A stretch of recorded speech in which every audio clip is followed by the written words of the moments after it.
talks, and we'll have more to talk about on Monday. So let's move forward and jump into our NBA preview. And I already know all my players from the D, all my Detroit players, stand up. I'm talking about your team, the Pistons, formerly known as the Bad Boys. They still, you know, considered the Bad Boys by a lot of their fans and everything like that. But that was a long time ago. Let's keep it real. And it was kind of revisited in the early 2000s. But since then, Detroit has been pretty much a wash. Okay. Let's keep it real. I say it goes back down to bad drafting. Right after they got done with their run of going to the finals and everything, they still were in the playoffs. And they were probably the last team that kept the core group together for a decade or so. And you don't see that in the NBA anymore. I was looking at the 90s the other day. The Lakers didn't even split up their group, their core group until about 1991. Same thing goes with the Pistons as well too. The Bulls didn't break up their core group until 1998 after they won the last title.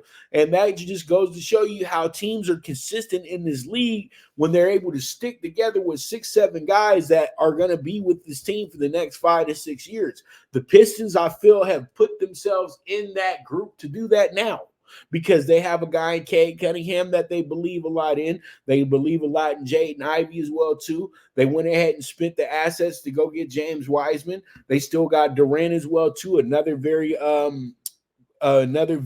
versatile big man. So, they have a lot of things working out for them. But the Asur Thompson, okay?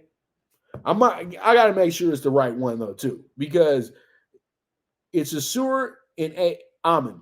And I'm telling you right now, this Thompson twin is going to be the difference with this team this year. Period, point blank. Okay? Um, he's going to be a guy that's going to bring back those hard working guys in the NBA. Guys that are just, and it's Asur because Amen plays for the Rockets. But these guys are straight out of Oakland. They played high school basketball in Florida, and they just play the game of basketball the right way. They just do. 20 years old, and they know how to do it all.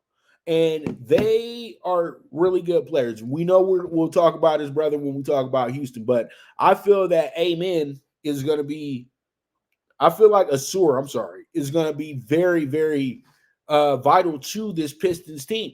The Pistons made sure they got the kid in the first 10 picks. And I think that if he can get comfortable quick enough in the NBA, he can become not the vocal leader of this team, but the lead by example guy on this team. And that can be something incredible for Detroit, because Detroit needs a jolt in the arm. Detroit is one of the better basketball cities in all of the NBA. Let's keep it real. And when the Detroit Pistons are playing great basketball, the NBA is making some good money.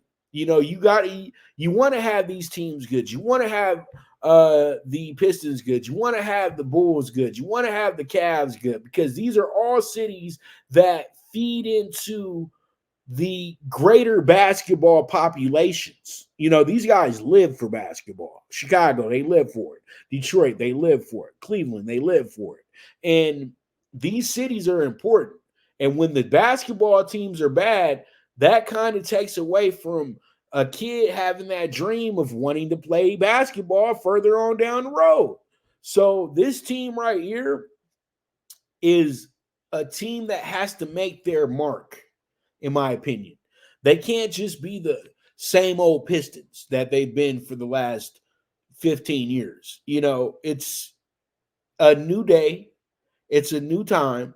And I truly do feel that this team can put themselves in position to possibly be a team that's going to be much better than a ninth or an eighth seed this year.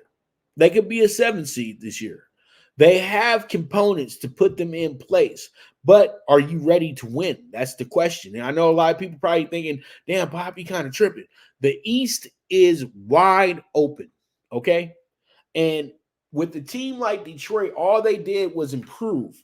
They went and got a guy that I feel will finally be the piece that they can get to get out the lottery.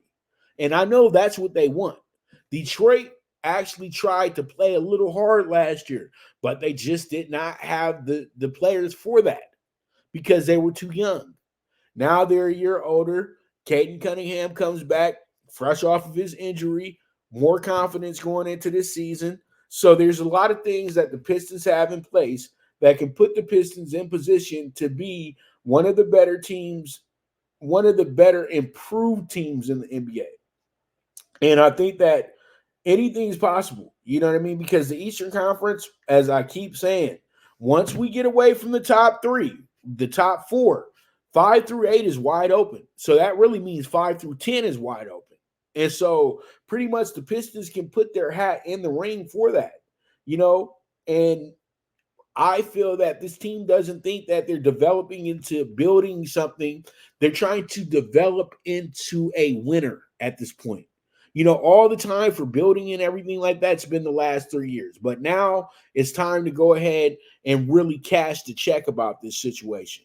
And where are they at?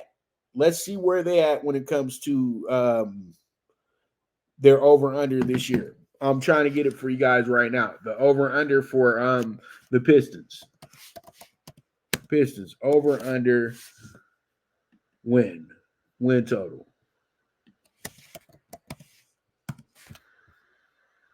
They got them over under 28.5 wins. I think that the Pistons are a 30, at minimum, 30-win team. At max, a 41-41 team. That sounds crazy at this moment right now, but we ain't started the league yet. But I definitely know that they're going over 28.5 games. They're better than that. They're much better than the 28.5 games that they're putting on them, okay? So with that, that's going to be a wrap on our first segments. And when we get back, we will jump into some boxing, and then we will talk about some Friday Night Lights college football as well too. So you guys stay tuned.